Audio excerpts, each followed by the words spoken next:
These are two last verses of Surah At-Tahrim to which he has pointed out.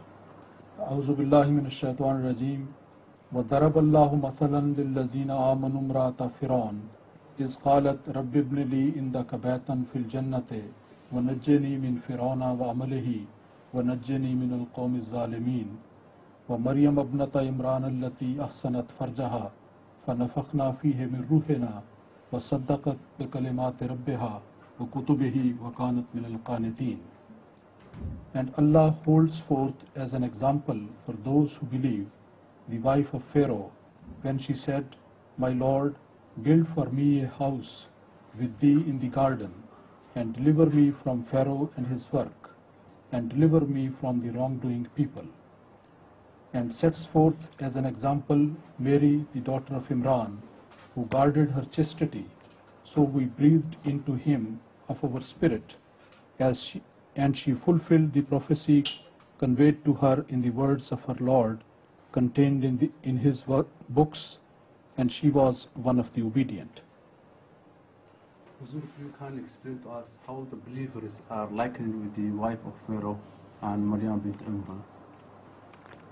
It's a very good question. In fact, it has been addressed to me for many, many years in the past. And also I raised this question with non-Ahmadi scholars who visit me. So I answer this question as far as Ahmadis go, and I put this question to non-Ahmadi scholars to explain what it means. It's a very useful two verses in favor of Ahmadiyya belief about Jesus and Ahmadiyya belief about how a believer should be. There are two possibilities. Some believers are oppressed by an overwhelming despotic rule, and under the excuse of being oppressed, they hide their faith and cannot tolerate the acts of antagonism against them by the dictators, whoever they are. But Allah quotes the example of Pharaoh's wife. Pharaoh was one of the most despotic persons on earth who ever lived, who ever ruled the country. His example is given repeatedly in the Holy Quran as a person completely merciless and with total power. So he claimed that I can make people live and I can make people die.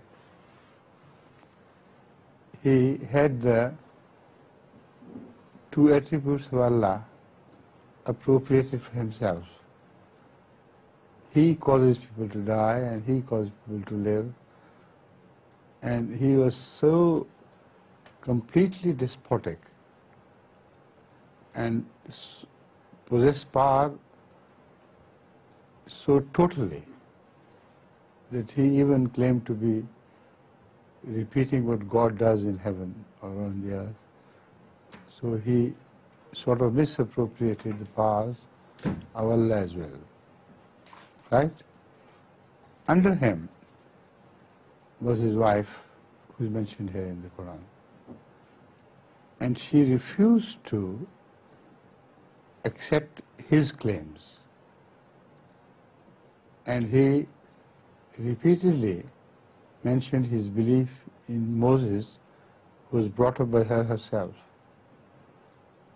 So in the palace of Pharaoh, for a woman to live, who also happens to be queen, in defiance of Pharaoh's spiritual rule,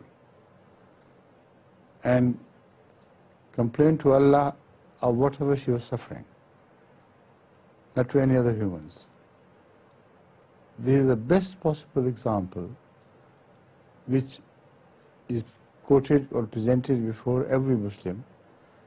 If you can't be better than that, at least try to equal the wife of Pharaoh. She has become a model for all times.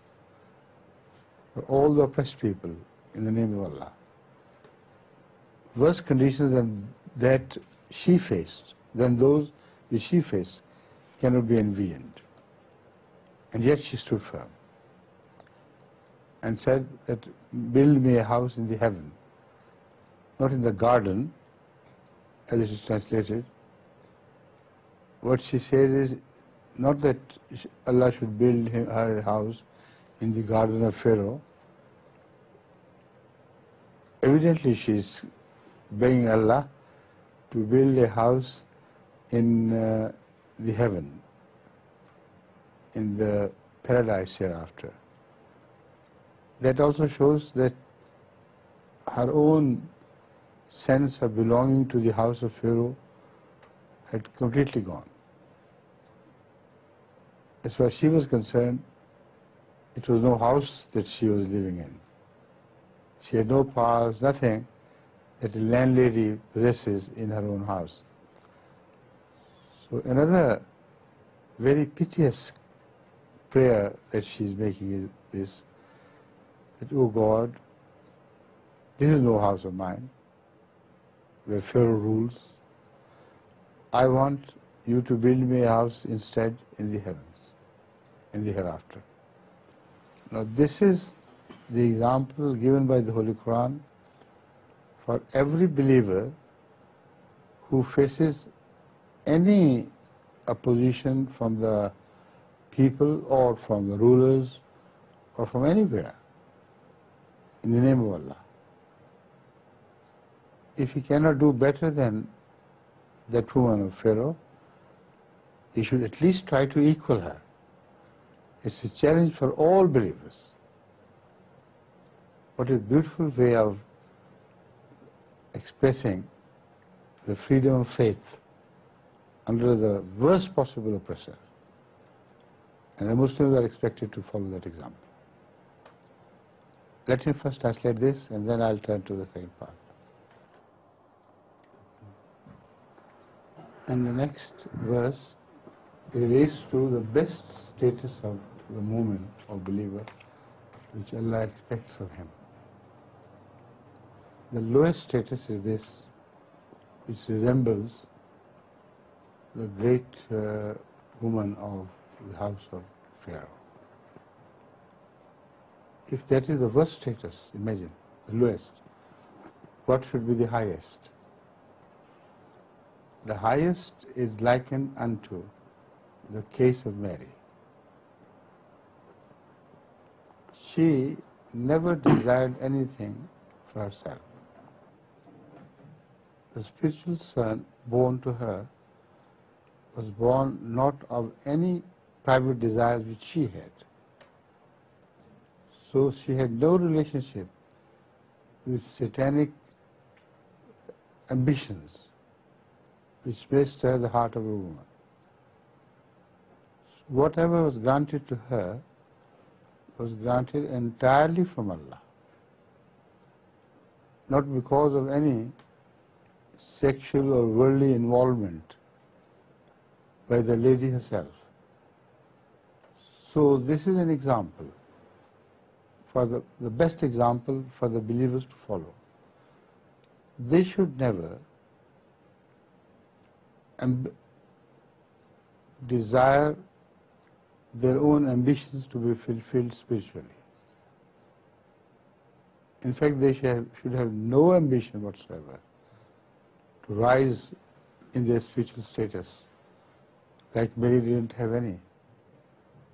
So if a mu'min, a true believer, gets rid of all his personal involvement with the spiritual status with Allah, then it is Allah who bestows that person a spiritual status, entirely from himself. So one has to negate his own ego completely. That is what Mary did. And then whatever is bestowed upon such a believer is bestowed entirely from Allah, with no participation of his own ego in whatever Allah bestows upon him. Now this is the case of Jesus, son of Mary. So within a believer, there always is a Jesus. That is, he himself is to be raised to the status of a Jesus. So his case is like that of Mary, which is a woman, and that of Jesus, which is a man. A man is born out of the woman who has negated all worldly pleasures to herself. A woman, a believer, has to become a Mary before he can ever expect to be raised to the status of Jesus by Allah.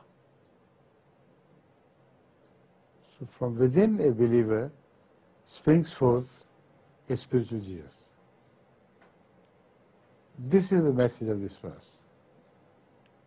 And the message is so clear that even the blind should see.